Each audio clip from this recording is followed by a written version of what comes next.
अस्सलाम वालेकुम नाजरीन, नॉलेज फॉर एवर की एक नई वीडियो के साथ आपको अपने चैनल पर वेलकम करता हूं। नाजरीन, क्रिप्टो करेंसी बिटकॉइन की कीमत तारीख की अब तक की बुलंद तरीन सतह के करीब है। बिटकॉइन की कीमत में इस इजाफे के लिए अमरीकी मालियाती इदारे काफी हद तक जिम्मेदार हैं।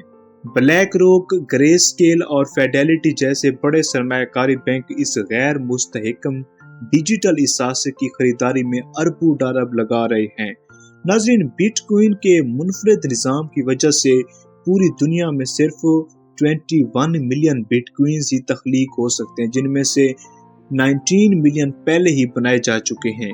एक अंदाजे के मुताबिक तकरीबन 30 लाख से 60 लाख बिटकॉइंस हमेशा के लिए खो चुके हैं। बिटकॉइन के लिए कोई कस्टमर सपोर्ट मौजूद नहीं, इसलिए अगर कोई अपने डिजिटल वॉलेट की तफसीलात भूल जाए या खो दे तो इन बिटकॉइंस तक दोबारा रसाई का कोई तरीकाकार नहीं है। बाइनांस दुनिया का सबसे बड़ा एक्सचेंज है और इसके पास तकरीबन 5.5 लाख बिटकॉइंस की मौजूदगी का तखमीना है। इसके बाद बेटफेनिक्स 4,30,000, उसके बाद क्वीन बेस 3,86,000, उसके बाद रॉबिनबेट 1,86,000 और आखिर में OKX 1,26,000 का नंबर आता है। मजमूई तौर पर यह ख्याल किया जाता है कि तमाम बिटकॉइंस का तकरीबन 11% ऐसे एक्सचेंजर के पास है।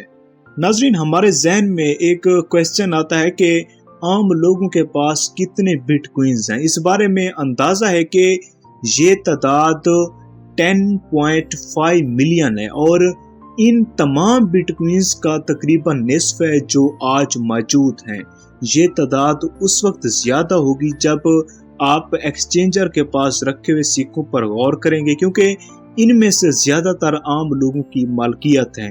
कोई भी यकीनी तौर पर नहीं जानता कि कितने आम लोग बिटकॉइंस के मालिक हैं, लेकिन एक कंपनी ने अंदाजा लगाया है कि जून 2023 तक बिटकॉइन के 81.7 मिलियन सारिफीन थे।